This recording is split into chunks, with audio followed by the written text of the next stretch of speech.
Yo, windows down, it's Friday. Rudy Campos Jr., Derrick Gervin, the sports answer. Let's ride. It's the Friday drive home, San Antonio flow. Rudy and Derrick live on YouTube. Here we go, streaming online, podcast wherever you roam. NBA, NFL, Spurs, and hot takes. We on the zone. Powered by Salem, surround San Antonio. Hey, man, it is the Friday drive here at The Answer Now TV. Rudy Campos Jr., Derrick Gervin, the man, the myth, the legend, the Hall of Famer, Derrick Gervin, always with us on a Friday drive. And we've got a lot to get into before we do, Derrick. Salem Surround 210-526-3635. Proud sponsors of us here at the Sports Answer, the Friday drive, man. Need that brand. You don't want to be like Atlanta and not show up. You want to make sure your brand is represented every day of the week, every second of the week. You call Salem Surround. It's 210-526-3635 today. How you feeling today, Derrick? Because, man, NBA just like blew up last night in so many different ways. Wow.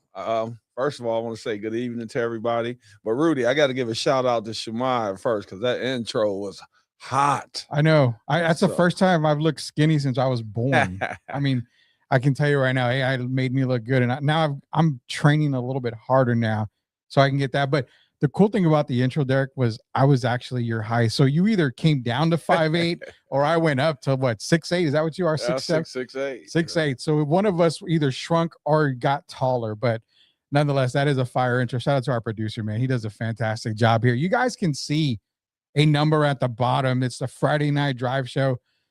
It's the call-in number, Derrick. We got a call-in number now, 830-499-1852, the Salem Surround hotline. You want to call, you want to ask us questions, you want to get into some sports talk, you want to tell Derrick that you were a fan of his when he was playing ball over at UTSA or whatever, give us a call, 830-499-1852. We got one phone line open right now, so hopefully we get some calls in, but if not, join us in the chat. Derrick, as mentioned, so NBA kicked off, there's a couple of series that closed, obviously yesterday, a couple of series that closed before, one of them being the Spurs. We're not going to really hit the Spurs just yet. We're going to kind of tease it a little bit here. OKC obviously moved, Spurs move on. The Knicks moved on as well. Let's just, I guess let's just talk about the elephant in the room here. When you've got the Atlanta Hawks, who are now a done playoff team, when they go 72-22 at one point in the game, they end up losing 140-89, a 51-point loss. I don't have words for that. I'm not a former NBA player. I'm a former NBA Live player on Xbox, but you're a former NBA player. Seeing that, how does that make you feel? 51-point loss in the playoffs? Well, the feelings were up and down. And the reason I say that is because, as you know, I have a friend that plays for the Atlanta Hawks. Keaton Wallace. Keaton Wallace. And I had talked to Keaton last week. And, he felt really good about where they were headed. He told me they were going to the finals, to the NBA finals. Not the Eastern Conference finals, the NBA finals. Yeah. And of course, me being a friend, I'm all for that. So I was happy to even hear him talk like that. But then the game actually comes last night, and I got to tell you, Rudy, I was amazed. I was doing something, and then so when I get home, I go and pull up the score right away. Yeah. And I'm trying to call, get ready to text you, and we get ready to talk about this series because you and I both picked Atlanta. We did. I go look at the score, and I said, man, this has to be a typo. It was 48-15. Yeah. And when I saw that, I swear, I'm not exaggerating, I did a double take. So I had to pull it up again. I said, no, this is not real. I pull it up. I see the 48-15, and my heart was broken, man, because I could, as the game went on, you could see Dyson Daniels, I believe, in the second quarter. Yeah. He got ejected, I believe, but when he got ejected at the time, the score was 72-22. Yeah. And I felt really bad. He cried on there like a baby. But I was thinking, personally about Keaton. Yeah. And I felt really bad. I wanted to text him last night, but the beating they took, man. I mean, I haven't seen it before. In all these years I've watched NBA, my brother, ABA, we go back to the ABA, NBA. Mm-hmm. And if you remember, you and I talked about when I was in the CBA, the Continental Basketball Association. Yeah. We played against George. My only time playing against my brother in the pros, and they beat us 172 to 122. 50 points. And I reminded you of that. Mm-hmm. But to see that happen in the NBA playoffs in the 3-2 series, a do or die, win or go home, it was embarrassing, man. And I felt bad for Quinn Snyder. I just felt bad for the organization. Yeah. And, they had a good year overall, but to end it like that, it was pretty sad to see. Where's the disconnect for Atlanta? And before we do, we got Chris Lejas in here, says, what's up, Spurs in 5. We're going to get into our Spurs predictions here later on in the Spurs Chisme segment. We got to tease it because last week you brought up a subject that we're going to let Derrick tackle when it comes to the Chisme part. But shout out to Chris. Appreciate you sponsor. He's a great supporter of us here at the Sports Answer. But where's the disconnect for Atlanta? Because you were up in the series at one point, and the games up until game 4 were relatively close. I mean, competitive. But how does an NBA team disconnect so bad? Where, I mean, could you say a bad shooting night? Okay, but it was just, there's no way a Knicks team can be that hot and Atlanta be that cold. Something just doesn't add up. So where was that disconnect that you saw? That tells me that there's somewhere, sometimes we talk about behind the scenes. Yeah. There had to be something going on over the course of the season. I don't know if it's the players and, not having a problem with Quinn Snyder, a communication problem or something. I haven't been around. I got a brother, man, that's played this game. Used to play against the Lakers, Magic Johnson, Kareem Jabbar in the playoffs, and I used to look forward to that. Yeah. I can go back all the years. I can never remember a team that the wheels just totally fell off. And there has to be an explanation, and it has to be something that we didn't know. There's no way a team can come out that unprepared in a do or die pivotal game. We're talking about legacies. When you're talking NBA, this is not high school. And to come out, man, I mean, they laid an egg. I mean, I know Easter was last month, but my goodness, you down 72 to 22. How could you explain that as a coach, a general manager, an owner? We're talking NBA basketball. One team has 72 and the other has 22. Man, I'm just thinking about the players today. They're trying to figure out. They have to be in a fog today because I can't figure it out, and I'm not an Atlanta Hawk. So just imagine the pain they're dealing with today. Yeah, I can't imagine that. I know when I played basketball, there was a couple of games that we took a beating, but I mean, not a 51-point beating. You're right. There was something that had to go on behind the scenes. It may have been all season, may have just come to a head last night. I've never seen a team come out like that and just, I mean, it's not even laying an egg, Derrick. It's like you made a question when we brought up the graphic for the milk carton. Speaking of the milk carton, JC, the team man, says, howdy, gents, milk carton is cold. Not as cold as the pick of the Knicks eating wings at the table with the Hawks on the pole at Magic City. I've yet to see that one. But, you said, are they even worth getting a milk carton? And that's kind of how we felt. I mean, I feel bad for the team, but can you really truly feel bad? Because I mean, they were the ones that were playing. That's the way I look at it. I mean, you laid the egg. I mean, you got to make the bed. You got to lay in the bed that you made. They laid the egg, but it was a Humpty Dumpty size egg. That's the bad part. Not just a normal egg, a Humpty Dumpty. And I mean, really, man, when you think about it, it's funny to some people, but if you in that organization or you are a fan of the Hawks, it was really sad to see. And I'm serious. The Atlanta Falcons, Bijan Robinson, and they could have outscored them. I'm just saying, the football team could have outscored them at one point. I really, on the serious note, let me give the some credit to the bench, the Atlanta guys that had to come in and play at the end. Yeah. Because at one point the score was 101 to 40. So they did, in all seriousness, they did shave off 10 points. So everyone on the team didn't totally cave in, didn't totally quit. Yeah. And I have to commend those guys because those circumstances, Keaton was out there on the floor as well. They were still playing hard.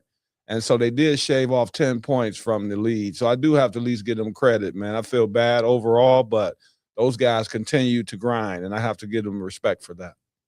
Well, I was contacted last night, and I was told that this is probably the worst beating in Atlanta. And I said, no, this doesn't add up to a Super Bowl loss that Atlanta went through. We're not going to bring up the scores. We're not going to bring that up anymore. I get reminded of that every single football season from everybody. So I think on the positive note, for Hawks fans out there that do listen to us, here's the thing.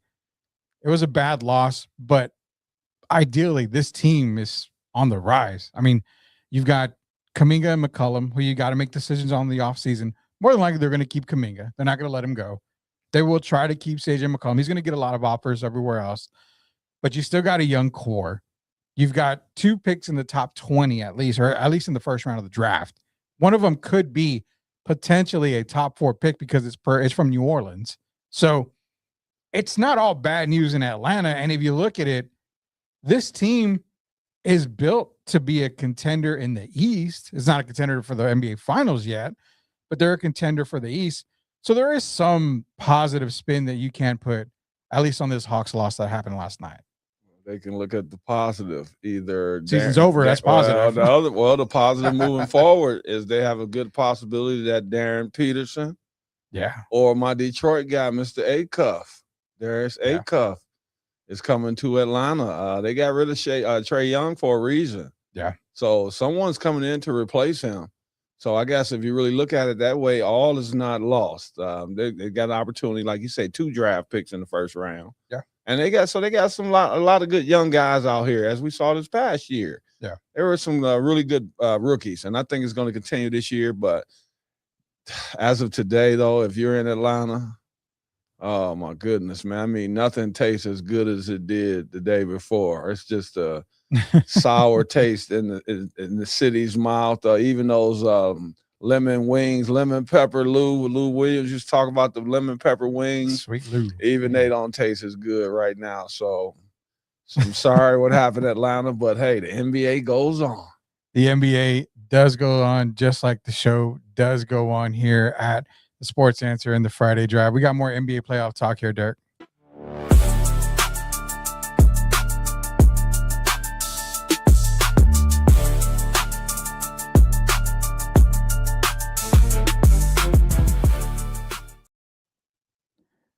All right. So, basically, the NBA playoff predictions that we were making earlier, Phoenix obviously didn't have a chance against OKC. We talked about that. Spurs ended up beating Portland in 5. I think I said 5 games, and, a lot of everybody said 5 games. Portland was going to lose in 5. They ended up doing. And it's like, I don't know if I should have put the graphic up here from the other day where I have the Shannon Sharp graphic where he's like this, and I have Scoot Henderson, scoot over, boot, scoot, and boogie. Doesn't matter. Spurs in 5. Those are the 2 teams that advanced. Obviously, the Knicks advancing now. You've got other games. Last night, a heartbreaker. The Denver Nuggets went into Minnesota to play a depleted Timberwolves squad. Before we get into that, I want to get into another series. Today, we're seeing Detroit and Orlando. You called me one day earlier this week, and we're like, there's one team, it's Detroit, that can probably pull off this 3-1 deficit. And a lot of people around the country pretty much agree with you. And I think, because of Franz's injury, it can potentially be Detroit.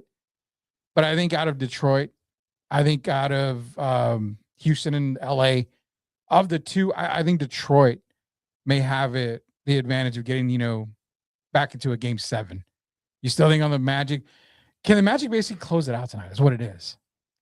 Wow, that's a tough one. I know one thing I'll say is Orlando's a team. They've had some ups and downs over the last few years, and I know you're a fan. And I was an Atlanta Hawk fan and been over. And I've liked the Indiana Pacers and Halliburton and all these guys. Yeah, Orlando, with the ups and downs, I have to question if they can finish. Wagner's injury comes at a bad time, and it's been a weird playoff. It's been a rough season for yeah, them, so it's yeah. hard. I'm saying the Pistons. I'm going to say the way they've played all year, they're going to somewhat get back to that. Yeah. I'm hoping it doesn't take Cade having to get 45 points.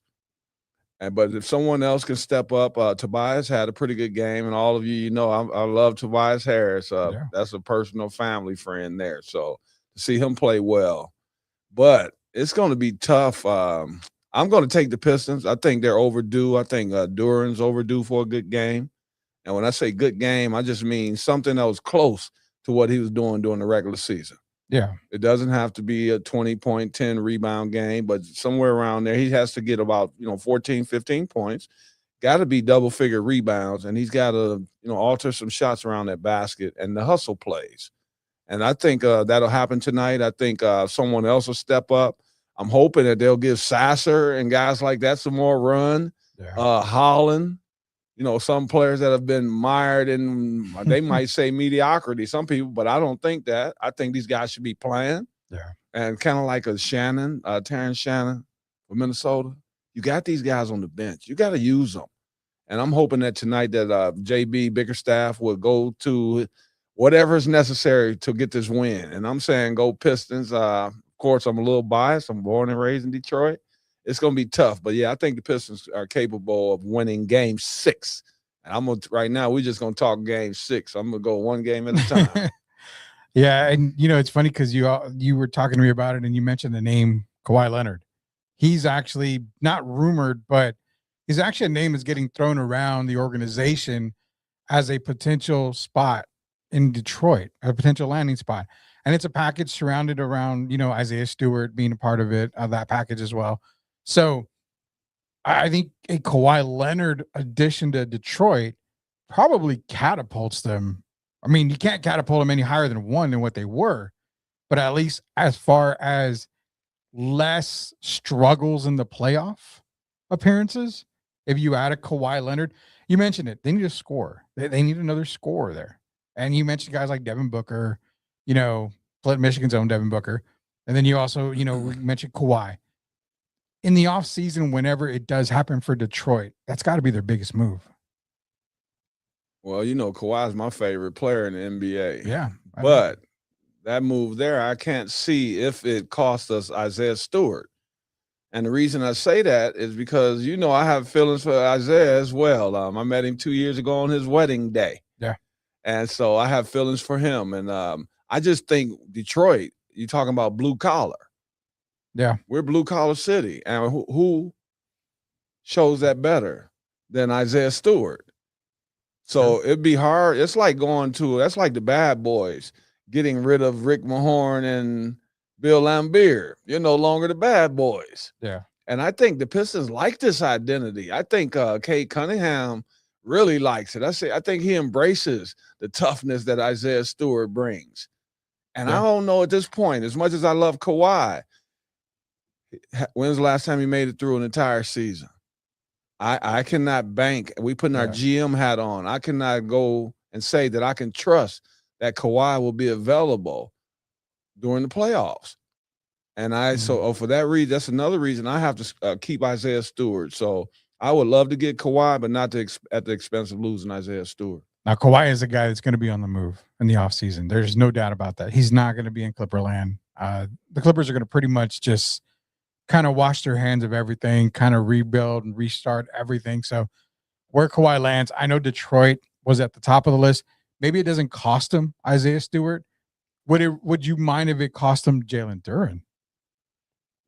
No, because then because they got both of those guys are really fours. They're not, neither one of them is a center. Unless you can get a third team in there. Yeah. Where you can maybe send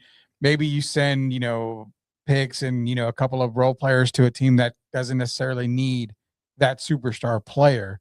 I'm just throwing it out there like a Miami, because Miami may end up in a John Morant type deal. So you can send a Tyler Hero to LA and then Kawhi to Detroit. And then, Miami will get a couple of guys back and then maybe some draft picks, stuff like that. So I think he's on the move. As he go to Detroit, that's one of the stopping points, I think, for Kawhi. Now, tell me this. You mentioned Duren. Yeah. Because his next contract would be pretty big, wouldn't it? Yeah. I mean, he's probably making all NBA. Yeah, this year's already I made. think this year I haven't seen the results. No, it doesn't come out until this end of but next he week, will be all NBA, probably third team all NBA. which already means a bonus. Yeah. He gets his raise. And now him, I like him. He had a great regular season, right? Yeah. But as you know, guys, and this is every year, people seem to sleep on this. Every year, players get exposed come playoff time. Yeah. Teams, a lot of times during the regular season, you're so tired sometimes. I've told you this story many times. Sometimes you don't even know what day it is. You don't know what city you're in, right? Yeah. So you might not be able to bring it all mentally. You might not bring everything that you have. Yeah. But when it comes to the playoffs, you're playing the same team night after night after night. And that's a grind. Yeah. And so when I look at the Pistons, I got to say this. I think we can win this series, but if they don't go out and bring in a scorer who can also put the ball on the floor, we don't need shooters. I'm talking a scorer. We need a guy that is a go-get-it, a basket getter. Yeah. And we need one of those guys. And I think we also need a point guard. I watched Dennis Schrader the other day. I was brokenhearted because he was doing it again in Cleveland. Yeah. And in the fourth quarter, he took over the game. And all I could think about is with him playing with Cade will be fresher for one. Yeah. Right? Mm-hmm. Because you could take the ball out of his hands. It doesn't eat up all his energy. Yeah. And Schrader has been a guy that's proven to deliver in the fourth quarter. If you talk about guys that's come off the bench most of their career, can you think of a guy that's really delivered as much as he has, other than maybe we talking type guys like Manu Ginobili's and those kind of guys? Nobody offhand. I'm just saying he's had that kind of impact. Yeah. So Detroit, shout out Dennis Schrader. Go get him like KD was pursued by the Warriors. There you go, man. I mean, there's going to be a lot of moves, and I think Detroit makes some really good moves in the offseason. Another playoff scenario we got to get into, Cleveland and Toronto. Toronto is going to be without Brandon Ingram. He's going to be out due to injury. So, I mean, we both took Cleveland. I'm taking Cleveland still. There's no change in there. Brandon Ingram. I mean, I just report the news, Derek. I don't have anything to say on that. He had 2 points more than his girlfriend, Glorilla. Well, yeah. Well, I mean, it's still 2 points. It's 2 points. Didn't make much of a difference. Cleveland, as they say, did win Game 5. So closing out tonight. I mean, pretty much. I gotta say yes. I say tonight Cleveland wins. I gotta get credit though, because when the Knicks got rid of Quickly and Barrett, right? Yeah. I didn't know how that would work.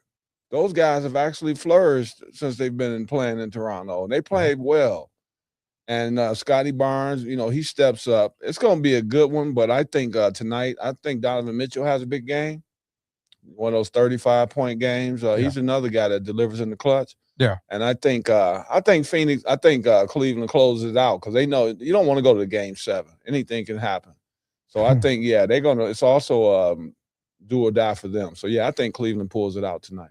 Cleveland does pull it out tonight. You got a couple more series. I know Spurs fans are waiting for us to talk San Antonio. We're going to get into Spurs talk. Trust me, we're going to get into Spurs talk. We don't want to go the entire – we don't like to start the show with just Spurs and local stuff like that. We got to get into a lot more stuff because the Spurs talk tends to go a long time. You see that scrolling underneath us right there? That's a phone number. That's a Salem Surround hotline, 830-499-1852. You want to call into the show? Call into the show. You can talk to myself and Derek, ask us questions, give us your comments. You have any takes on Spurs Wolves? You got any takes on any of the playoff series? Any take whatsoever? Be sure to give us a call on the Salem Surround hotline. It's going to be 83. You can see it going across the screen, 830-499-1852. Shout out Salem Surround, sponsors of the Sports Answer and the Friday Drive. Derek, the other two series I want to get into real quick. Both of them, they have a lot of questions, a lot of, different aspects of the game here. One of them is the Philadelphia-Boston series. And I'm bringing that up only because we have a graphic. It's called the dynamic change that you brought up, how one player can turn a series around. Now, Anthony Edwards went out. Dante DiVincenzo was out. Didn't make a difference against the Nuggets. But then you talk about the Joel Embiid effect. Now, if people remember 2 weeks ago when we started talking about the NBA playoffs, you and I both made it clear the Philadelphia 76ers, when healthy, are probably the best team in the East, top to bottom. When your fourth best player is VJ Edgecombe, that's pretty darn good. Well, now they're healthy and they're giving Boston all that they can handle. Game 7 tomorrow. The dynamic change with Joel now. This series has completely gone upside down if you're a Celtic fan. Well, I wrote on Facebook, and I told you last week I wrote with the healthy before the series started. I said with the healthy Joel Embiid, you talking about a real series. Yeah. And we looked at some of the series like Minnesota and Denver, and we picked out some of the toughest series that we thought would be the toughest. Yeah. But not a lot of people mentioned Boston and Philly. No. And so you look up what happens. Embiid gets cleared. I think he had appendicitis. And so he doesn't play the first game or whatever, or game or two. And then he plays and kind of gets a taste of it. And now we're watching him play and getting his legs under him. And that's the scary thing for Boston. Yeah. Boston is a team that's the easiest to figure out in the NBA. If they're making threes, they're winning. If they're not making threes, they're losing. Yeah. They shot 41 threes the last game, which is not a lot for Boston. Yeah. I expect them the next game to shoot about at least 50 threes. And the difference will be, are they going in or are they not? I say they're not because I believe in Philly. I like what I'm seeing. Mm-hmm. And I don't think they have an answer. Kata is not an answer for Embiid. And the biggest thing for me is that you have to double team Embiid. You don't have to double team a Maxey or Edgecombe. And then my guy, PG, is back. Playoff P. Paul George. Now he's got the name back. Paul's been working. I mean, he's been playing very well. He looks healthy. So this might be a surprise to some people, but styles do make games. And I'm going to pick Philadelphia to win Game 7. I really am. I think they can outscore Boston. I think the shooting has been up and down, but I think they'll limit Tatum and Brown enough. Jaylen Brown has not been the same Jaylen Brown we've been accustomed to the last 2 years. Not MVP caliber. No. So I'm going to go Philly. I'm going to ride this wave. I'm going Philadelphia 76 to the team that drafted me. Yeah, a couple of weeks back, I did, when I said I would take Boston, but I took them in 7. But I did put a little asterisk on that pick, and I said if Joel Embiid comes back healthy, I would switch it to Philadelphia. I mean, he's healthy. You figured, well, he's just coming back. Is he going to be good? Is he going to be beneficial? Well, it sure as hell is beneficial for Philadelphia as they are tied with Boston 3-3. Going into a Game 7, I think all momentum is Philadelphia. I'm going to ride that wave too. And then what happens is Philly plays the Knicks. And guess what, New York? I would just say, take a big bite of that big apple, get on your couch, and just have another drink of your choice because the season ends because of Philadelphia.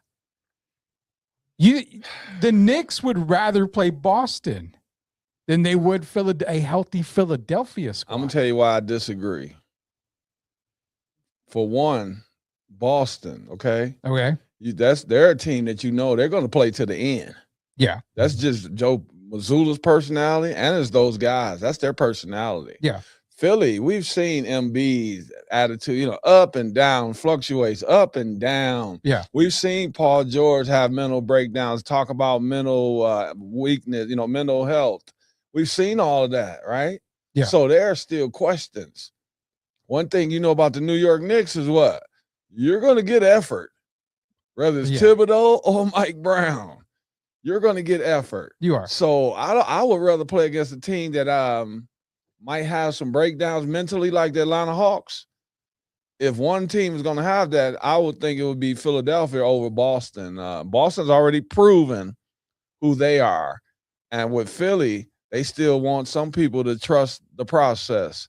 So I would rather play Philly, the team that has maybe some mental weaknesses, as opposed to Boston, a team I know is going to fight till the end. But you don't think, and I'm throwing this out there, the reason why I kind of say Philly is because do you feel, and I kind of see it in these guys' eyes, that Joel Embiid and Paul George, as much as successive they had throughout their careers, and as much playoffs as they've been through, the battle test there, do you not see that they may have accepted the fact that this is Tyrese Maxey's team and that they are supporting?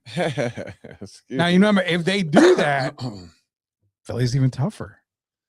Yeah, I don't believe Embiid has come to that conclusion yet. No, Not yet? No. Man, but No, because even with the conversation we had a little while ago, what did I say? You have to double team Joel Embiid. Do you have to double team Tyrese Maxey? No. So who does that make the main guy? It would be Embiid. You can do your scouting reports. You can do anything, right? But without Embiid, they get run off the floor in 4 or 5 games, right? With Embiid, it changes the whole dynamic of the series because you got guys like Shireman and Hauser and all those guys. Yeah. When they're not under a lot of pressure, they knock down shots. Yeah. Just having that dimension, that guy on the floor on the other side of Joel Embiid changes the whole dynamic of the series. The way you have to defend, the way you have to move on offense, it changes everything. And I think people, when you really dive into it, that's going deep into basketball, going into the mental aspect. Yeah. But when you got a guy like him, Kada, say Embiid's rolling, who would you pick to win that series, that game? If you got Joel Embiid getting 35 as opposed to Jaylen Brown getting 35, which team would you win if they both got 35? Who would you pick to win that game? That's a good question.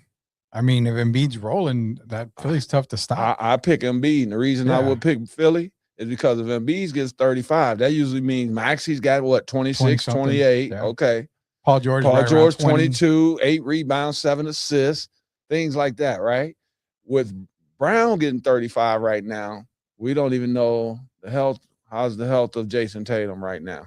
Which is, there's a question. I know that's my whole point. So when you add it all up, I'll go with Philly tonight. And the Philly-Boston series we'll get into later. Hopefully that happens. I really want that to happen, but we'll see what happens. But the Knicks, I don't think they really want to see Boston. I don't think the Knicks want to see anybody, to be honest with you. I don't know. You know, you've got Brunson. And, I mean, Brunson's going to Brunson. Cat's going to Cat. But it's almost like you're looking at the Hawks were just toyed at the end of that series, man. I mean, could we really get anything out of New York playing against the Hawks? I get it. The Hawks won 2 games, but the fever. But after that, but I mean, fever. After that, after those 2 games that Atlanta won, it's just kind of like they KD'd the rest of the series. They kind of just didn't care. They got their playoff moment. And that was it. So I didn't really get a whole lot of the New York Knicks. What was scary to me was that they still struggled when Atlanta was kind of keeping it competitive, game 4 and 5 a little bit there. But they still managed to pull out. And I get it. Mike Brown, you and I were talking about Mike Brown being fired a couple of weeks back. Now he's, kind of cushy right now, at least for one more series. Yes. But that's where I think, I think whether they play Boston or Philly, I think it's going to be a tough matchup for New York regardless, because both of these teams are not Atlanta. They're leaps and bounds better than Atlanta. And I don't know if the Knicks are ready for that. I mean, I should have put Mikal Bridges on the milk carton. I don't even know where he's been. See that, but they're going to play hard. Oh yeah, no doubt. And so a lot of these series, man, you go into the games expecting certain people to show up. Yeah. Playoffs, you don't know. Playoffs exposes people, man. I mean, everybody can't handle that pressure. Yeah. Being thrown into the fire. And I'm talking about some of the stars. Every year you see certain stars take a step back. Yeah. The James Hardens. You look in the stat sheet, he's going to be 5. How many turnovers did James get today? 6 turnovers, 7. Yeah. Certain guys, you just know they cannot get over the hump, right? Yeah. And then you got certain guys, and I'm going to give them some credit, man. They keep saying the guy's too small to lead a team to a championship. But Jalen Brunson's legacy to me is growing. Okay. He's had some up and down games, right? Yeah. But when it's on the line, when all is said and done, when it comes down to games like the last game, the clinching game, did he show up? He shows up, and he shows up big. Yeah. The game before that, he got the 39. He set the tone, because you remember I told you 39 points and C.J. McCollum 6 points. I told you that's not good. No. And so we see what happens after that, the residual effects after that. But without Jalen Brunson, and I have to give Jalen Brunson some credit, because I know it was hard. And we watched him, and I'm sure you saw it. Shemaiah probably saw it when he was having words with his dad. Yeah. And you could tell it wasn't a nice conversation, right? Yeah. But and to me, it looks like Dad was honestly, I could be wrong. I don't know. Just my opinion. It looked like Dad was telling him more about sharing the ball and trusting your teammates. And what that did was also energize Mike Brown. Mike Brown made some changes. If you notice, he started putting the ball in Cat's hands more in the last 3 games. Yeah. He became kind of like the point center, Jokic. And how did that pan out for them? It panned out fantastic. Yeah. But the question with that is, now that it works so well against this particular team, what do you do when you play the next team? Because remember, styles make games. So do you still go through Cat first, or do you go through Brunson? So there's still a lot of things to figure out from series to series. Yeah, either way, it's going to be a good series. I think one of the better series that we're going to see in the rest of the playoffs here. A couple more matchups we got into. Then we're going to get into Spurs talk, as we got our comment here from Spider. It says, no Spurs, no. Yeah, I love it. I mean, if you don't like the Spurs, you don't like the Spurs. No Spurs, big deal. no. Out of here, one big deal is Salem Surround Hotline. Brand new this week, brand new every single week. 830-499-1852. You want to get your comments and questions, you can give us a shout out here at the studio. 2 more series before we get to the Spurs series, because obviously you're going to play the Wolves now. We're going to get into that. We got Lakers and we got Rockets, and we're going to go tonight. LeBron is on that legacy trip, if you want to say. And okay, they go to game 7. I'm thinking Houston's probably going to end up winning this thing as is if they go to game 7. LeBron can go be the first player not only to have the most points in the NBA, not only have, I believe, the most turnovers in the NBA history. I mean, he's got so many records, good and bad. How about adding that only player to ever lose to a team being up 3-0 in a series? We talk about legacy. They talk about him being the GOAT, at least in this generation. How does that ruin his legacy if it happens? Well, it won't ruin his legacy, but it'll put a stain on it. I'll say that. Because there are already some people that don't believe LeBron is the GOAT, me being one of them. I don't even have him in the top 7 for me, to be honest. That's just me. Hey, everybody has their own feelings. I've watched a lot of basketball. Different. I've watched a lot of hoops. Yeah. I got him 8th all time. But if he were to lose this series, the team, I won't just say him. I won't just put it on him. This would be a stain on the Lakers' legacy overall, not just LeBron's. Yeah. You bring in all these guys, spend all that money on Luka, and I know he's hurt, but he's still on the roster. Yeah. And then to be up against a team, and then Kevin Durant basically bailed out on his team. Oh yeah, I'm calling. I love KD, but KD, come on, man, you shot yourself in the foot with that one. That you tainting your own legacy. But LeBron, they lose this series, man. It's gonna be a lot of talk, okay? Yeah. And a lot of it will be directed at him. But for me, it'll be directed at JJ Redick, because this is his ship now. Yeah. And so LeBron can only do so much. LeBron has actually played well. He's played within the team, the framework of the team. He has. I mean, I've given Bron his credit for this playoffs. I'm like, man, I don't like you as a character player, because a lot of stuff that you did after you went to Miami and the game just changed because of it. I've never disrespected his game. I mean, I can clearly say he's one of the best to ever play the game of all time. I don't have him ranked way up there, but he's clearly one of the best. But yeah, JJ Redick, I mean, it's the team blew the 3-0 lead if they end up losing. If I remember, the team just doesn't mean player 1 through 15. It's coaching staff. It's everybody. So I think you're right. And I'm agreeing with you. JJ Redick should be have that target on him, because where's the adjustments? There had to be some kind of adjustment somewhere. I don't even know if it's plays, running plays, those kind of adjustments. You hear me? I think what's the best way to beat the Lakers, honestly? It's been the same recipe all season, to play hard. Yeah. If you play hard, they've ratcheted up the defense. That's what Houston has done the last 2 games. Yeah. In the first 3 games, they played like they were regular season games. Yeah. The last 2 games, they put it all on the line. And that's what it's about.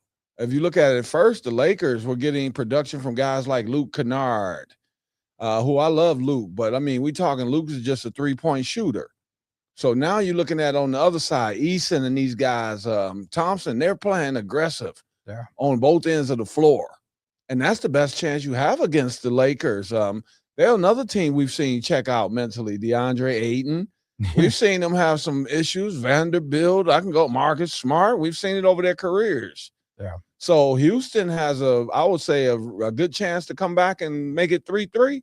I don't want to give them the series, but I say they can make it 3-3. And then the key is if Şengün can get have even any kind of resemblance of the guy he's been during the regular season, if he can get a game instead of 14, if he can give you a 24 and 10 and 8, that's a game that for sure will get them to game 7. So we'll see what happens with Alperen Şengün.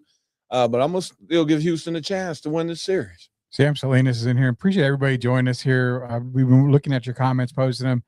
Sam Salinas says, I sure as hell don't believe LeBron's anywhere near being the GOAT. And he agrees, with you and I don't have him nowhere near being the GOAT. But one of the sports questions that we've got here, and we're going to get the sports answer to it, is KD seems checked out. We've talked about that many times already.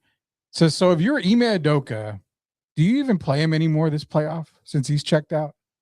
Man, when the camera's not on KD, he might be over there on one of his burner accounts, man. No, we don't have time for that stuff right now. This is about basketball. Yeah.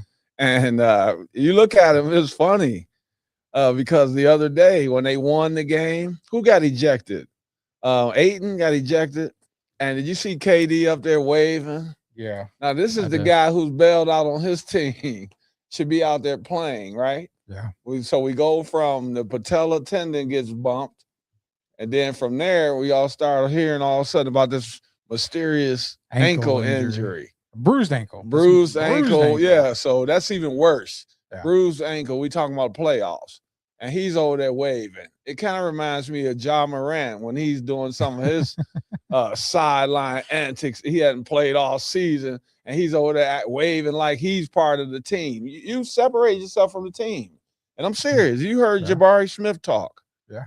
Those guys right now, they've moved on from KD. Do you even think they want KD to play right now and change the dynamics that they have going on? And that's why it was brought up. Because if you're E-Man, you got – honestly, Ime Udoka is one of the few coaches in the league that doesn't care if you're the best player in the league or the worst player in the league.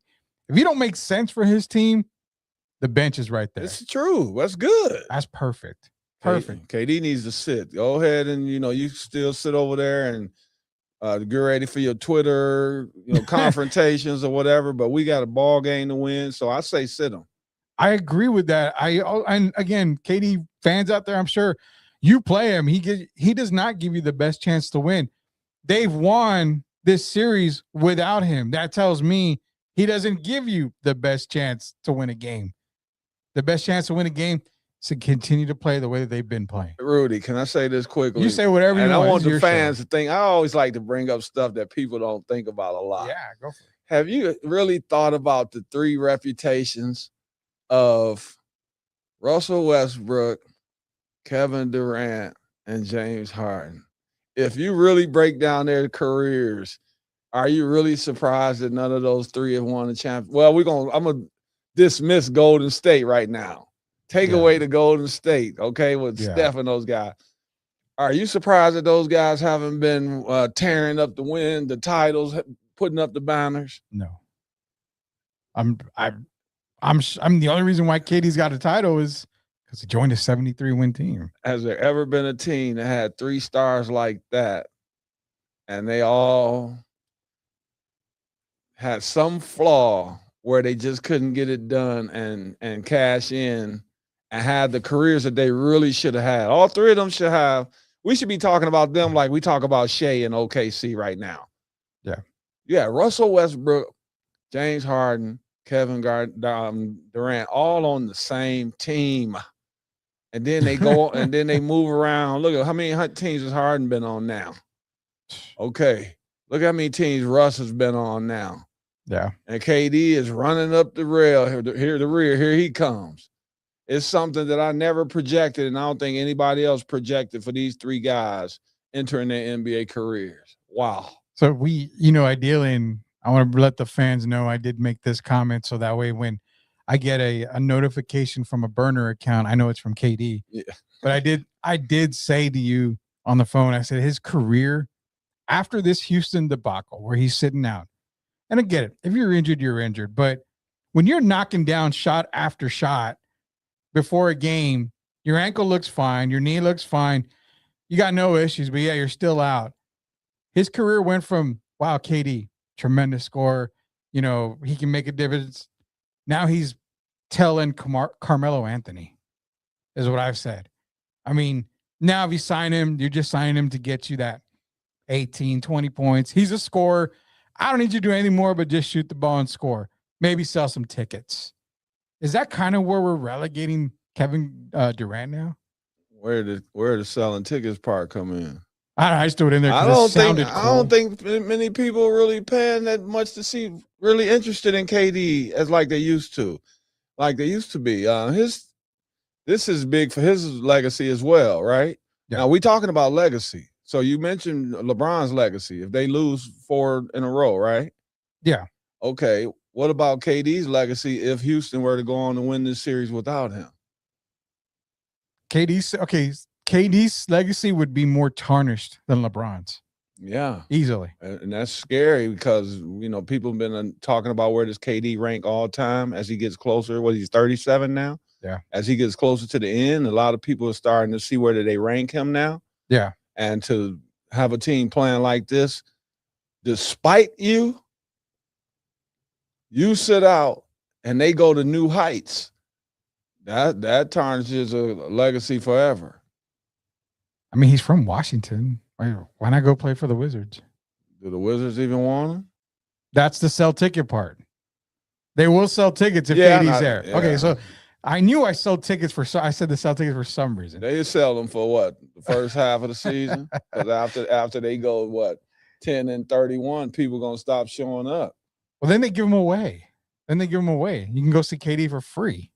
Oh, well, that's different. You said selling tickets. Yeah, you gotta up the season tickets from 50 to 55, Derek. I mean, you gotta sell at least 5 more seasons. He's a great player, okay? They've compared him, they used to compare him and my brother, which really is just because of their size, both being thin. Yeah. They're totally different players. And I'm a KD fan, man, but this really bothered me, him sitting out. I posted it when he sat out about him bumping his patellar tendon. Yeah. Because I understood. But once I saw him shooting around, and then he played a game. Once you play a game, you all in. Yeah. You don't come and play a game and then now all of a sudden you're going to go sit out. That's kind of my friend did that. Didn't Kawhi do something similar to that? Yeah. And then sitting up in the booth and all that while his team is playing. Once you're in, you decide to play, you're in. If you can't go, you don't go. But once you start playing, you have to be all bought in for your team. I agree 100%, man. Y'all guys want to call into the show? You can call into the show. You got our Salem Surround hotline, 830-499-1852. Leave comments. You want to call in, you'll be live on the air with us. So don't think you're just calling for a voice recorder and all that. No, you will be live on the air with us here on the live stream on Answer Now TV. This is the Sports Answer, the Friday Drive. Derek Gervin, Rudy Campos Jr. Quick question, Derek, before we move on to the last series, because we're talking a ton of NBA basketball here. And it's from Jeff Garcia, our buddy over at Spurs in Focus here. You can find Spurs in Focus on Answer Now TV. Rudy, is it time to rethink that Udoka is all that as a coach? What do you think? I mean, I think coaching-wise, he's good, but, I mean, I've got mixed emotions. Well, I think he's a good coach. I've never thought he was a great coach. He's a better assistant. There are certain guys out there that they call great coaches that I think are good coaches. Yeah. One of them used to coach in Detroit. He was in Toronto first. Casey. Casey. Right. There's a guy in Philly right now coaching, Nick Nurse, who I think is a good coach. Right. Yeah. There's some guys that are good coaches, and there are some that are great coaches. I'm gonna. You say whatever you want. Let you. What do you think? I said Ime is a better assistant coach. I liked him as an assistant. He's a good head coach, right? Yeah. But he's for me, he goes in there with Ty Lue. I just said it. Nick Nurse, Casey. Yeah. And I ain't gonna put Spoelstra in there yet. But I don't know if we can ever put Spoelstra. And I got to name the first guy because he's the first guy I met when I went to the NBA to get drafted. When I went to the NBA pre-draft camp, in 1985, the first guy I met's name was Glenn Doc Rivers. Glenn. So I have to put Glenn in there as well. But I think a good coach. Emmy's a good coach, and he kind of has an attitude too. I don't know how you describe him. Certain guys you can't figure out, like Dan Hurley. Yeah, like Mazzulla, Joe Mazzulla. Emi. He's just certain guys you can't figure out, man. You could give Mazzulla more credit because he's actually won. Yeah, he's won. So I mean, I'll let Mazzulla get away, but Ime, I don't know, man. He's a good coach, man. He's not a great coach. But you know how they talked about when he left the Celtics. Yeah. I think Mazzulla's a better coach than he is. Oh, yeah. I think Mazzulla runs circles around him. I really do. Oh, yeah. Mazzulla's he's climbing that coaching ladder big time. Big time. Now, I'm not saying he's up in the echelons of, Spoelstra or anybody like that, but he's climbing. I have him in there right now. I have him in the top 5 coaches right now. I really do. He makes adjustments. I like him. Well, currently, in the league. Yeah, right now, currently, yes. Actually, Udoka will never be in my top 300 coaches. So I guess there's your answer. I don't think we have time to have me ask you if you can name 300 coaches better than Ime. We might have to get you back on that one there. One more series, Derek. Then we got to get into our Spurs series. Of course, it comes down to Minnesota, Denver. I took Denver, obviously. I took Denver for the win over Minnesota. And I have to go because I got called out on X by a guy out there. Can't remember the name on it. So I've got to come out and say this. They asked, well, now that the Nuggets are out, is it go Spurs go? And I said, I will make my announcement on the show. And my announcement is definitely go Spurs go. Definitely is that. I said if Denver gets eliminated at any point, I would take San Antonio for the title. San Antonio is way better than OKC, in my opinion. They showed it in the regular season. They'll show it again in this season, the postseason. So I truly think that the San Antonio Spurs are better. So it's, for me, go Spurs go. But you do have Denver. You do have Minnesota. The question everybody's asking, is it time to break up the trio in Denver? Whether it is moving Gordon, moving Murray. You're not going to move Jokic, but they're worried about Jokic not signing his extension at the end of the season. Right now, Denver's in limbo. I'm just going to say it. They're in limbo. They have a horrible coach. Not horrible, but they have a bad coach. Mike Malone was way better. Should have never got rid of him. Proved it already. Jokic, I don't know if his heart is in the game anymore. Murray, it worked for a while. Gordon is more injury prone. I have no idea what to think of Denver right now. Well, that's where we differ because I have an idea. That ship has sailed. It is time to break up the team. They've had ample opportunity to see if it works. Yeah. And all they got out of it was one ring.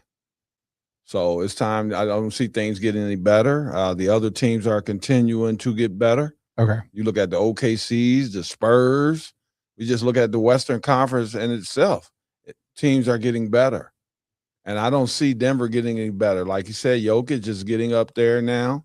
I hope people realize he's been in the MVP voting now, the last 5-6 years? So those are years that you're aging.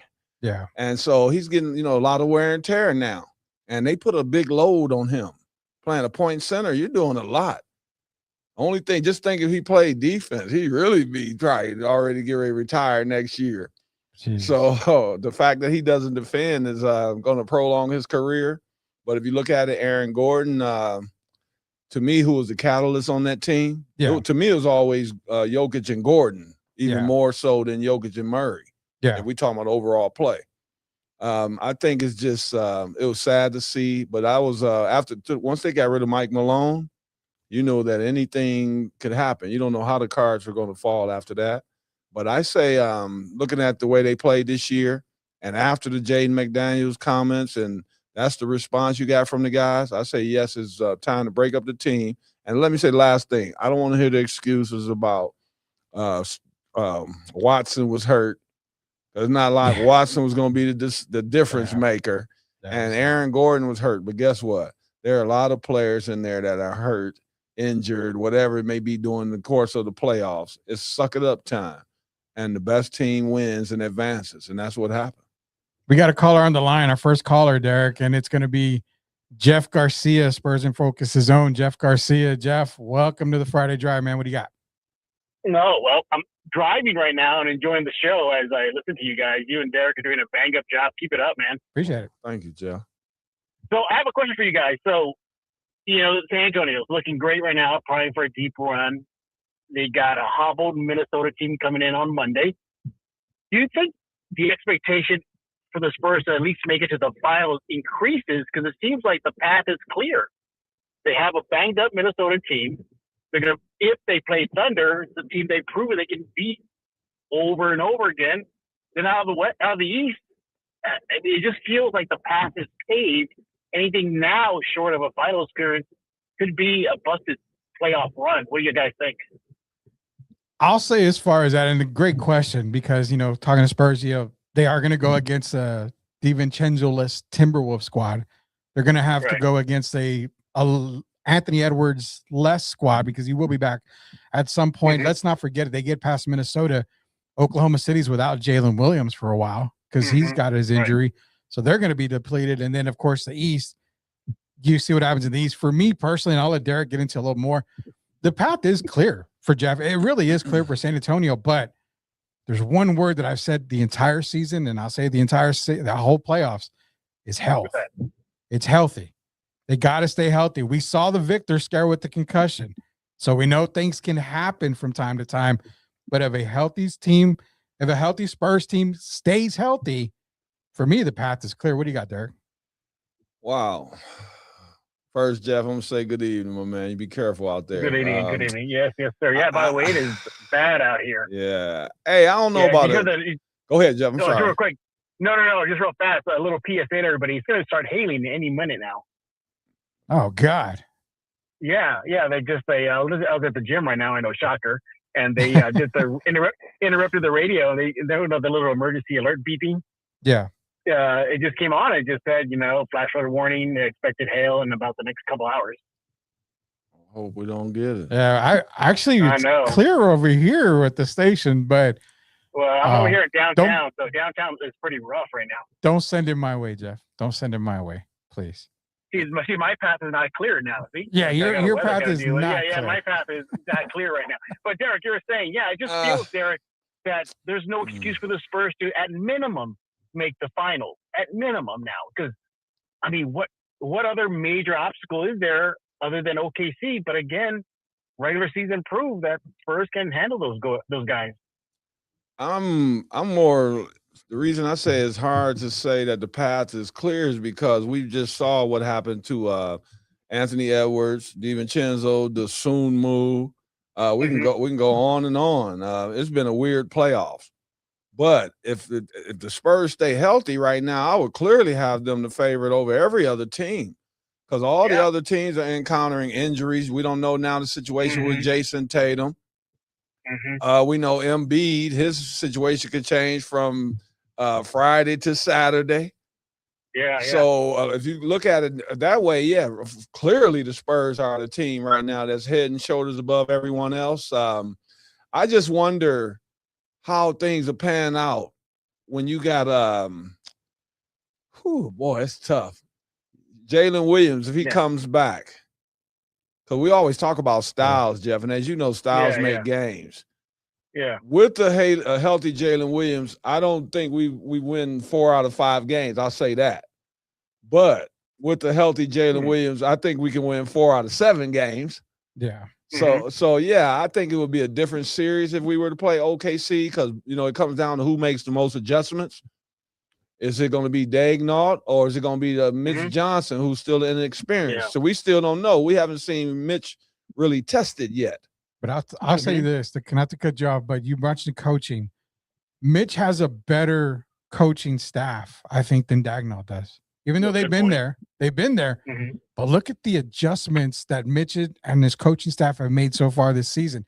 Sean Sweeney is bringing that defensive prowess that was able to help the Spurs beat the Thunder in 4 out of those 5 games. Yeah. They played a whole different ball game. Then you got Corliss Williamson, you got Rashard Lewis. Rashard Lewis has been the most underrated addition to that staff.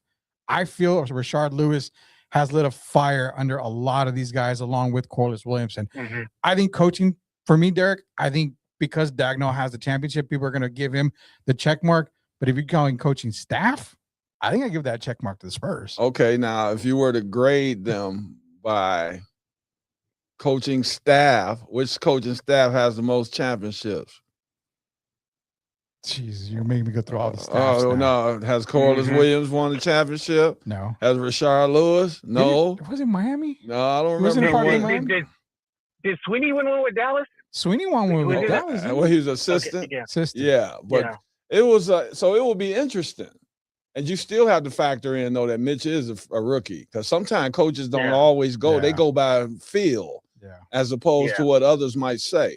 So it will be interesting. But I'm wearing, hey, Jeff, you see what I'm wearing today, my man? Spurs What jacket. you got on? I got on the Spurs, my man. I got the star. Hey. So I'm gonna say right now the Spurs are clearly the team to beat, and I don't think that changes. I think we go dust Minnesota off with or without Anthony Edwards, DeSumo, and DiVincenzo. I don't think it would matter. Are you calling gentleman sweep or a sweep? No, I'm not gonna call it a sweep. I think Minnesota. They have a lot of heart. So Chris Finch, the guys will play hard, but a gentleman sweep, yes, because I can see them winning one game and then we close it out. But I would say right now, go Spurs, go. I feel right now, looking at the last 2 months of the season, that we are the team that's destined, I would say, to take the trophy. I can see the people riding down 281, and I can see them. I can see them riding downtown. So yes, to answer your question, yes, I'm gonna say the Spurs would be the favorites. Real quick before I hang up here, I don't know if Rudy brought this topic up to you, Derek, but I get your thoughts. This 25-26 Spurs team, is this the most dominant regular season team in franchise history? Wow.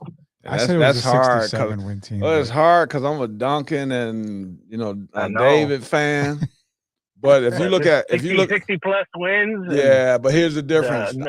I get this. Tim Duncan. I don't think Tim Duncan's team ever went undefeated in a month. Well, that and not only, but I give this team the edge because we did beat the champions 4 out of 5. Yeah. And so for me, that would separate this team here. And then the other teams, we had some great teams, but I got to be honest, we didn't have a combination of De'Aaron Fox, Devin Vassell, Dylan Harper, and who was the one I'm leaving out? Fox, Harper, Vassell, and Stephon Castle, who might be the MVP overall other than Victor. So I would take this team. I think this team we're building something great. It's been great, Jeff. We got 5. These guys stay healthy. We can get 5 more. Yeah, Rudy and I, we talked about this a while back, and I went with I thought the one team that can give this team run is the 99 team. That team was just loaded with vets, and they knew how to beat teams. They took on a young Blazers team, and just smoked them. See, that was more a blue-collar team, that 99 team. Isn't that the game? That's the game Tim almost had the triple-double? No. In the final? No. That was against the Nets. Was Detroit. That was 2000. Okay. Yeah, it was 5. 2000. This is where Avery hit the Sean jump Elliott- shot, and Avery hit the jump. Yeah, Sean Elliott. yeah. Yeah, Sean Elliott's Memorial That's Day Miracle. that team everything. was more blue collar. Yeah. That's Yeah. what I'm saying. I think a blue collar team can beat this year's. Oh yeah. Well, I'm not gonna Yeah. argue that, sir. We just saw a blue collar Yeah. team win last night, so you're not gonna get an argument from me, Minnesota. Bummer. You're getting an argument out of me because this is the first year in 3 or 4 years that I've gotten the NBA champion wrong before the season. Well, I mean, Hey guys, I'm let you go, buddy. All But right. good show. Keep it up, man. Pre Jeff, thanks for calling Jeff, in. Man. have a great Yeah. evening, my man. Yeah, so you guys want to call in, we'll pull up that call up number 830-499-1852. If you want to give us a call, you'll be live on the air with us with Derek and myself here on the Friday Drive. And it makes me sad, Derek. I feel like an Atlanta Falcon now because I've been perfect for the past 3 years, and then this year I missed it. Well, that's okay, man. You just regroup like the Atlanta Hawks. Hopefully quicker than that, but I mean, that's all. Hey, that stuff happens, man. Hey, that's good. That gives you something to work towards, right? It does. It does. You know what? We're going to work towards a commercial break real quick when we get back at Spurs Chisme. And then I got the question of all questions for you. The new athlete era. We'll get into that talk here. Plus our Spurs Chisme, everything you want Spurs talk here on the Sports Answer, the Friday Drive, brought to you by Salem Surround. We'll throw up that number here when we get back. So you can give us a call. Again, you can give us a call on the Salem Surround hotline here. It's commercial time. We'll be back.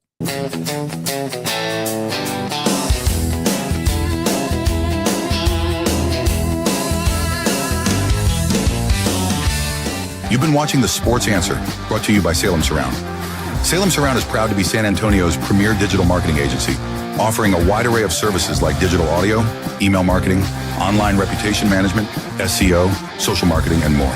Visit salemsurround.com, San Antonio, and stay in the game.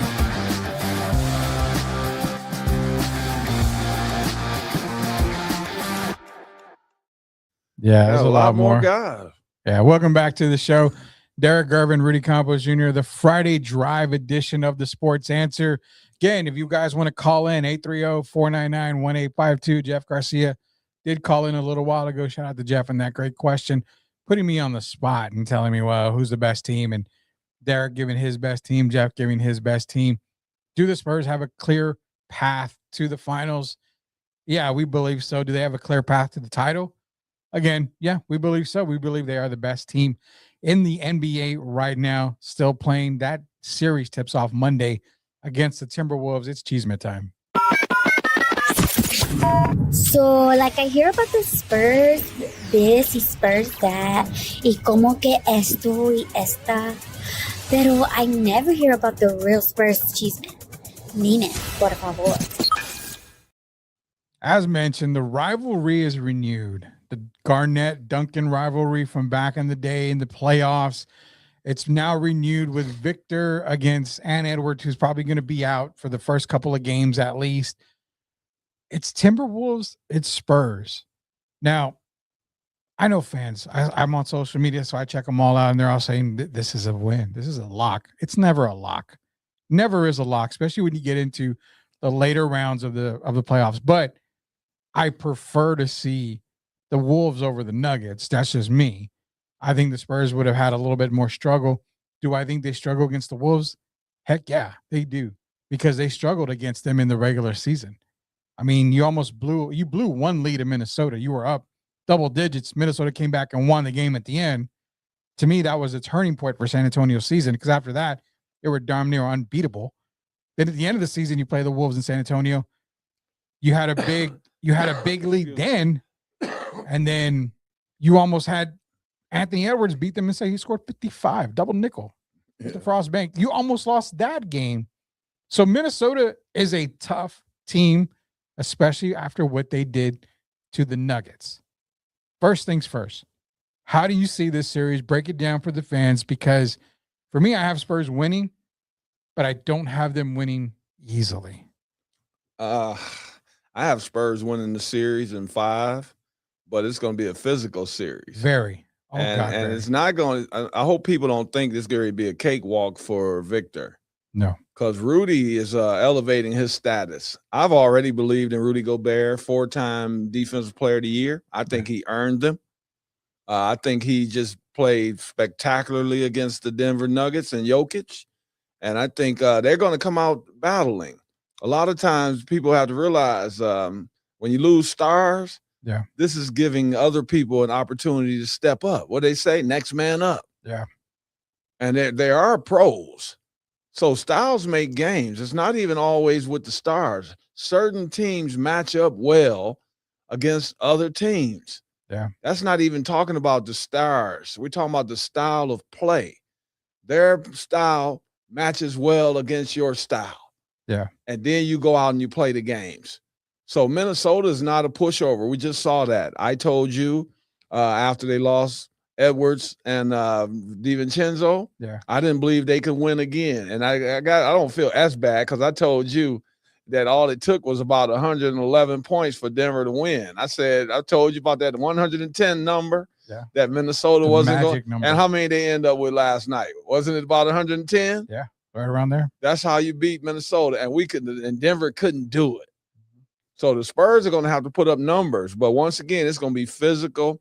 Every time someone cuts to the basket, they're going to be a lot of forearms. They're going to be some elbows. It's going to be a physical series. It's going to be a gritty series. Minnesota knows the only chance that they have is to bully, to make it a dog fight. Yeah. That's the only chance they have. Dog fight. And that's what they're banking on. Yeah. So I'm picking the Spurs in 5, but it's going to be a grueling series. I originally went Spurs in 7 because I think it's that kind of series where I think the Spurs and Wolves will go 7 games. I'm going to actually go Spurs in 6. I'm going to take Spurs in 6. Would not shock me if they go Spurs in 5. I think Spurs in 6.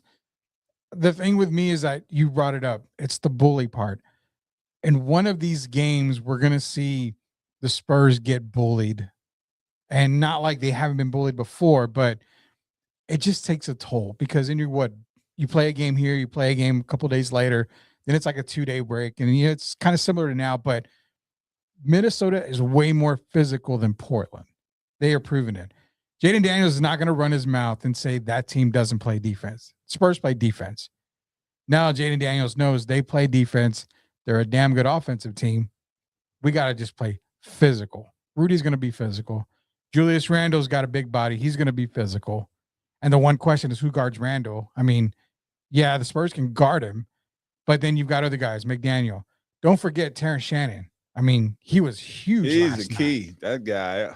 Massive key. The guy plays well every time they put him on the floor. I don't understand that. I'll never. Chris Finch, I don't understand it. This kid can play. I actually was talking about him with a friend the other day from Chicago, a friend of mine. We were talking about him. Yeah. He's an X factor.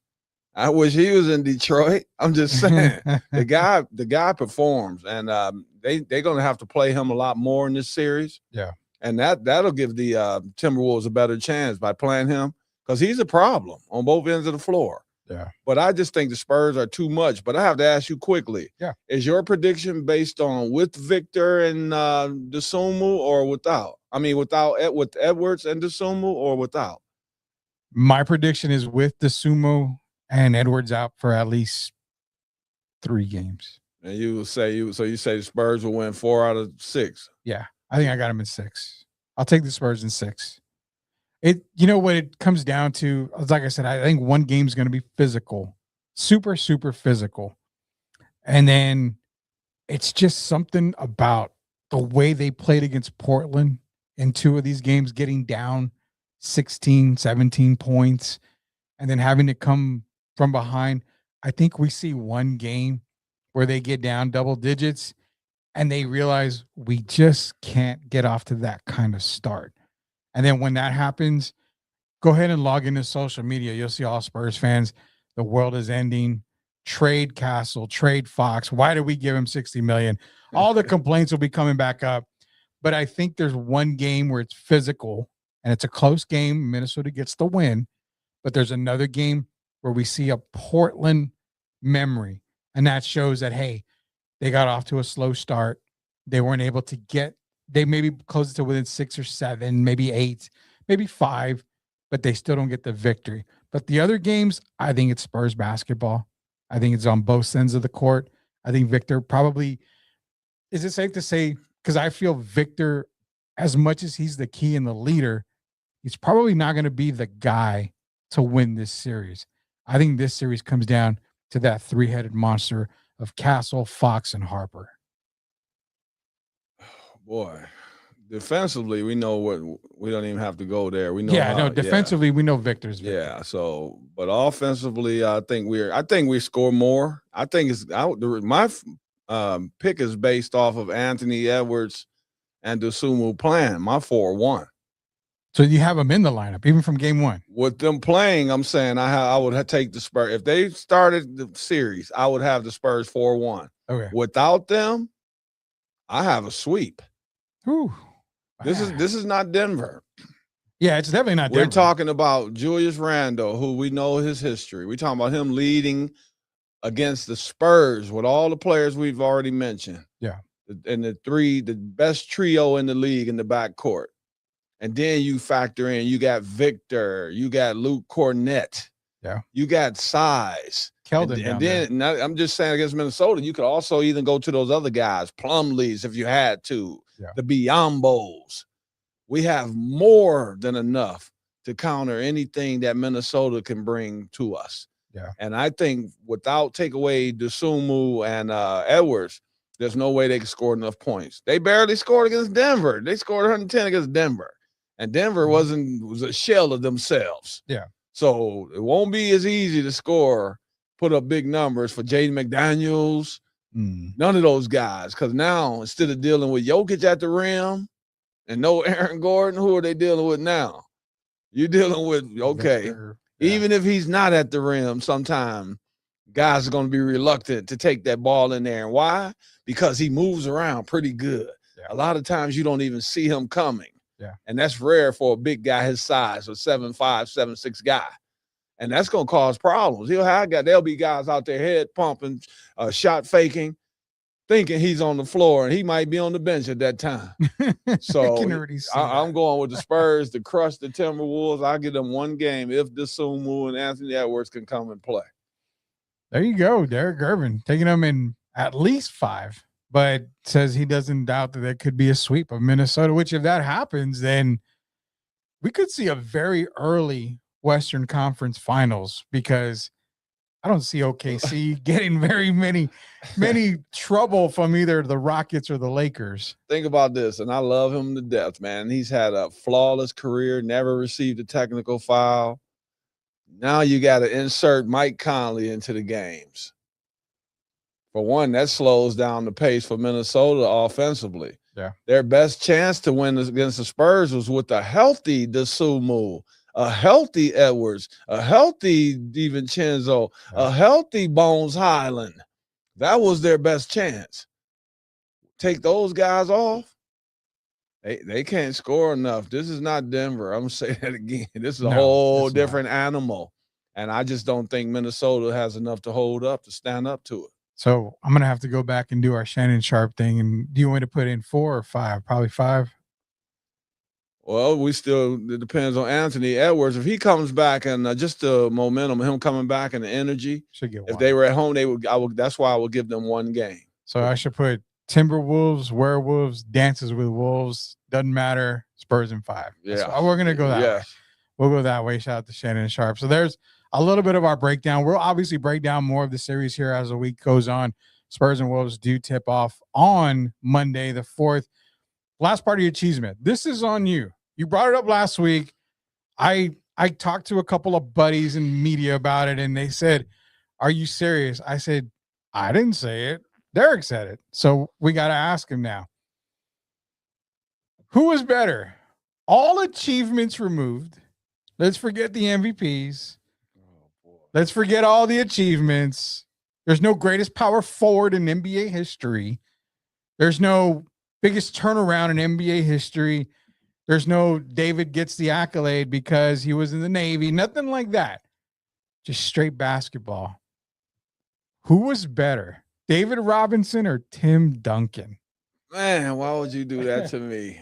What's Friday? I gotta Not end it off only good now. today. Why would you do that to me? Period.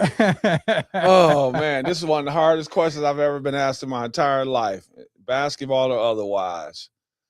Whew.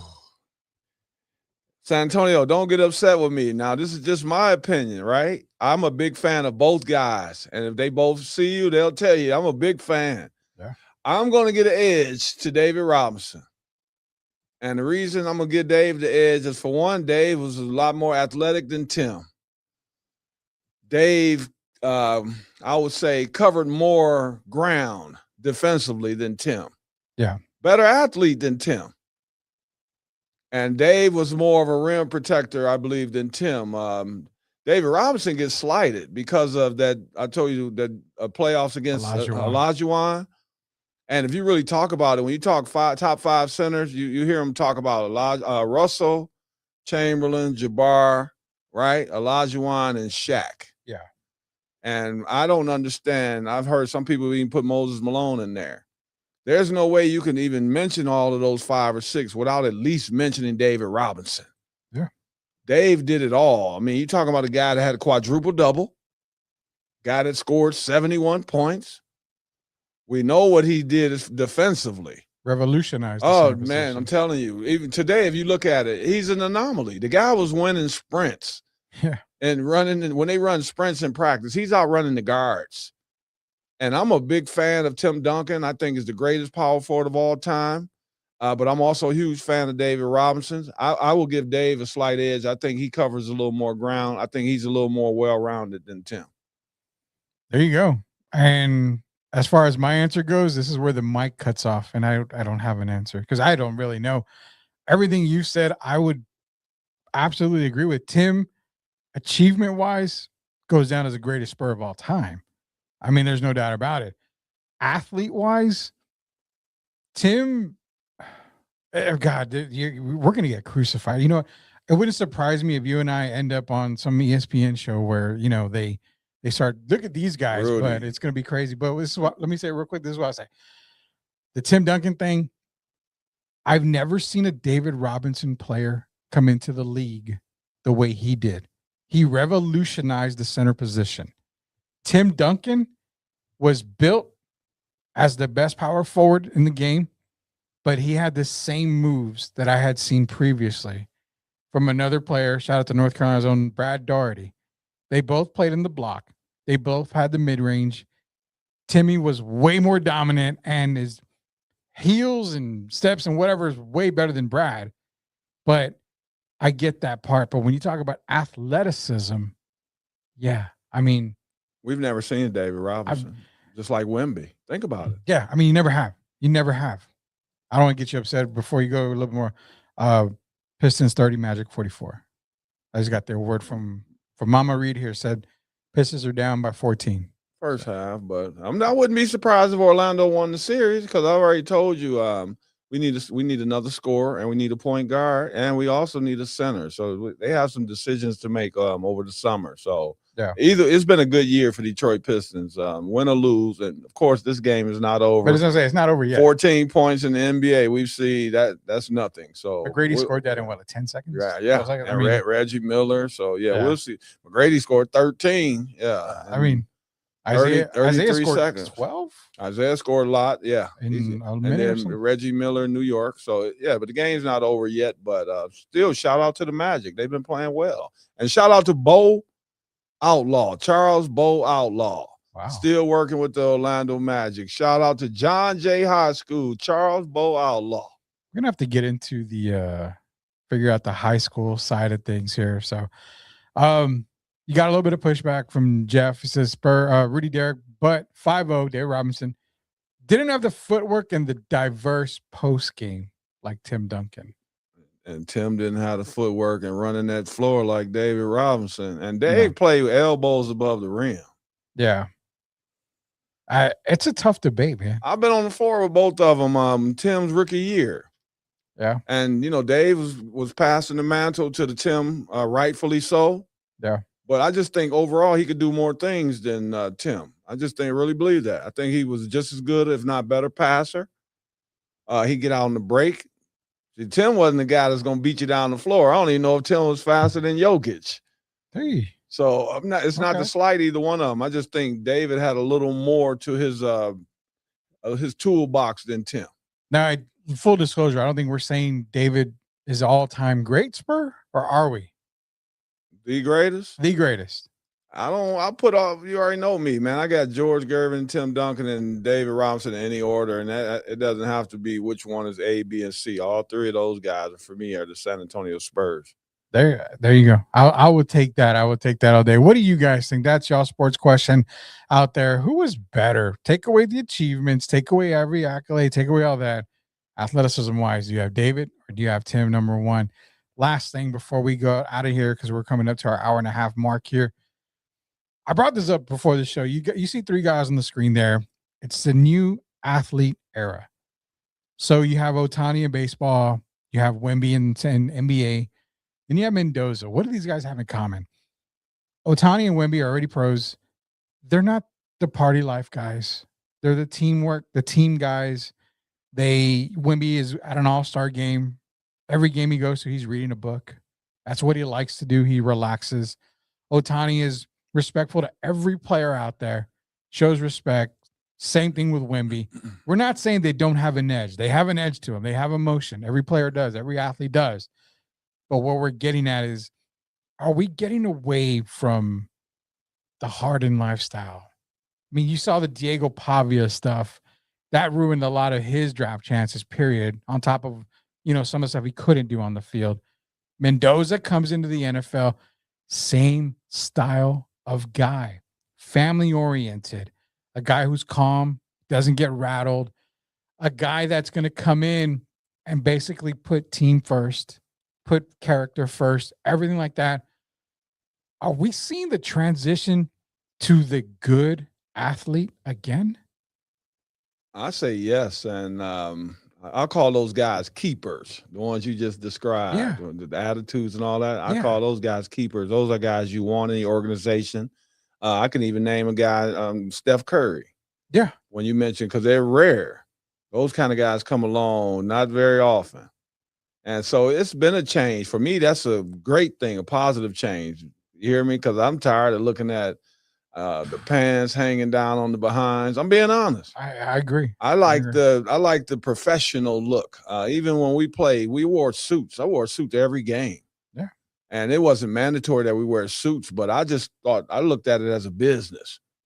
And I like that when they look at it more as a business, when these guys are coming in, Jokic coming in all suited up. Yeah. I prefer that instead of some of these outfits I'm seeing with the Shea Gilgeous. I don't know he might come in with anything. I don't know. Like, man, sometimes I think I'm watching the Jetsons when Shea walks in. So it's good what's going on right now, man, because we're getting back to about, talking about character. Yeah. And you having these athletes that are coming in with the right attitudes. Mendoza, I think he's going to be successful. Yeah. Guys like that or ladies like that, they're already showing they have a level of maturity. Mm-hmm. So a lot of times they're more mature beyond their years. And so I like that. And I think that's sends a good message to the NBA. Yeah. And I'm just speaking for me personally. I prefer the guys that's walking around dressed like they're prepared coming for business than the guys who out there, showing the guns and doing all that shooting and all that nonsense they doing today. Yeah. I prefer the guys that are the clean cut image over and I'm gonna say it because I'm saying it. What people can get upset over the ghetto image. Okay. Yeah. And when I say ghetto, don't get offended because ghetto doesn't have a color onto a race. Yeah. Ghetto is behavior. So I don't like the ghetto behavior. I like when the guys come in like they're coming to go to work and the ladies come in like they're going to dress for business. And I brought this up because you and I both have something in common, as well as we both coach the youth. Now, we always knew when I was playing basketball, I was in the Jordan era, the David Robinson era. I was in that era. So I knew the business look. I mean, you walked in with suits, you walked in, you were on the bench, you wore a suit. If you weren't playing, you were dressed up. So I understood that coming in. When this new era of basketball came in, these new players of football, basketball, MLB, whatever, that's when you started to see the transition from the youth to the way they look at him. Oh, look how cool he is. Look at him on the court. John Moran doing all these things on the court, and I'm going to do it on the court because why? Now you're in that social media stage where everything's about looks and views and all this. Now I love it because you mentioned the Wemby. We mentioned Otani, Fernando. These guys that are coming in and are basically saying, we don't do that. We come to work. We come to do what we have to do. We respect our opponents. We don't want them to win. We want to beat them, but we respect them at the end of the day. I'll give you your credit. But then I go home. I'm not on the streets for 2 a.m. I'm at home. I'm resting. I'm being a family man. That's what I'm getting at with the new age era here. I can't argue that, but I want you to think. We talk about student athletes and scholar athletes, right? Yeah. And so now you get to the pros, and you want people that exemplify scholar athletes, and even though they're pros now. When you listen to Victor talk at his young age, it's amazing. Yeah. The guy is well beyond his years. And that's what it's about to me. I like intelligent players. You know, I'm the type of guy, granddad named me walkie-talkie when I was like 3 years old. I'm the kind of guy that wants to, question you and ask questions. And then, but some people you look at, they don't seem to be approachable, right? Yeah. And then you look at other people, man. I look at my brother, how he used to dress. The Spurs used to have a best dress award every year. Yeah. And George used to win that. And so to me, that meant a lot, man. Being from Detroit, he even heard him talk about the alligator shoes and the big hats he used to wear and the leather coats and all of that. It used to be about how you look, man. People, when you walked out the door, your parents always wanted you to go out and represent the family the right way. Yeah. And that's going out there, looking your best. Yeah. Well, times have changed a little bit now. The hair it's a little different.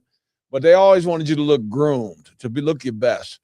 And I hope that the NBA gets back to that, because I believe as you get back to that, it also changes the overall behavior of the league. And right now, the league has been taking some hits with some of the behavior that's been going on.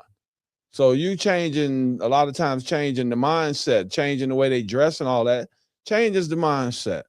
And I'm hoping that they can get back to some sense of normalcy, man, with this behavior. But for me, yeah, I like when they dress nice, man. It makes you know that they're coming to perform. They're coming to do a job. Yeah, we got a couple comments before we go. Mama reads in. There's truth 100%. One reason why I can't stand grown men fighting for one thing. She's bringing out about that. It's called sportsmanship. That's what we're getting back. These guys seem to be bringing back sportsmanship. And real quick, before we go, Jeff is asking you, says, Derrick, do you think the NBA coaches should go back to the suit and tie look? Jeff, I do. And I was thinking about that when Rudy was talking, how you got all 9 coaches all dressed the same. Yeah. And I can understand the players with the uniforms. We all look the same. But, all the coaches over there with all of them got on their blue uniform, they Nike and all. I prefer to see the individualism. Everybody come in with their outfits on. And, I mean, dressing up, man, what do the people do when they come to the games? If you go to the Lakers, see the Lakers play, you see they show the stars, right? Yeah. And a lot of the people, what do? They get all prepped up for the game. You go put on your nicest outfits and stuff that you've earned. Yeah. And I like to see that, man. I mean, everybody's different, but for me, I prefer the business look. I know you can obviously get in touch with some Spurs admins. If they get to the finals, can we get Mitch to dress in one of those Larry Brown plaid suits that he used to own from way back in the day? You think we can maybe get Mitch to do something like that? If they go to the finals, I'm gonna meet Mitch. I haven't met Mitch yet. But if they go to the finals, I can tell George, you get on your job, because I got to at least go down there and tell the guy I appreciate him. And I can't leave out the general manager either. Brian Wright. Mr. Wright has done. Yeah. He's gotten so much crap. People act like he doesn't exist. I will say this. I was one of them. The guy, man, look. But I based it off of his draft. I based it off of his draft history. Just like R.C. Buford existed and all these people, so does Brian Wright. And the guy has done a spectacular job. I honestly thought he should have been executive of the year. That's just me speaking. He might this year. So I think he should be. If so I'm proud, and I'm just proud of the Spurs, man. Me being a Detroiter, but I'm a San Antonian. I've been down here for over 40 years. And I like where the NBA is headed, and I definitely like where the San Antonio Spurs are headed. Before we go, Jeff saying, Derek, should Rudy go to the show in a suit and tie? There's not enough fabric to get a suit and tie made for me. There's not enough fabric in the world, man. Other than that, man, yeah, the new athlete, I appreciate. I love it. I hope it continues that trend. Maybe we get back to some normalcy. We'll find out here. But one thing is for sure, Salem Surround sponsors us here at the Sports Answer, especially on the Friday drive. You can catch us every single Friday from 5:30 till roughly 7, a little after at that on Answer Now TV. Be sure to subscribe on YouTube. Go call Salem Surround. You want to be that brand that is dressed nicely, is at the top of the mountain. Salem Surround 210-526-3635. Contact them today. It's going to be an exciting weekend of basketball, man. We got Game 7. Obviously, tomorrow we can see how many games go to Game 7 after tonight. How many think you go to Game 7 after tonight? Wow. After tonight, how many go to Game 7? I'll say maybe one more series. One more Somebody series. surprises. But, Rudy, I have to say this before we get off the air. I'm looking outside, man, and you talk about a nice view. It's peaceful. Yeah, so for us to get to do what we're doing, man, I'm so honored, and I wanted to thank the fans, and I definitely want to thank Shemaya Reed. Man, this is like heaven, man, sitting here looking over the city of San Antonio and the team that's getting ready to be the 2025-26 NBA champions. So what is that? The race for seis, right? So it happens this year. What do you get to 7? Because 7 in Spanish is siete. I have no idea how they're going to come up with that slogan. That's going to be awesome. So Spurs fans, I hate to say it, but your title run may end at 6 because I don't know if they can get anything past siete there for 7. I just seriously doubt it. Let's get to 6 and then go from there. All right, we got to get to 6 first, man. Until then, hey guys, appreciate everybody joining us here. Appreciate the comments. Appreciate the phone calls. Again, you can call into the show. Again, starting next week, call into the show. You can ask us questions. You can do whatever you want.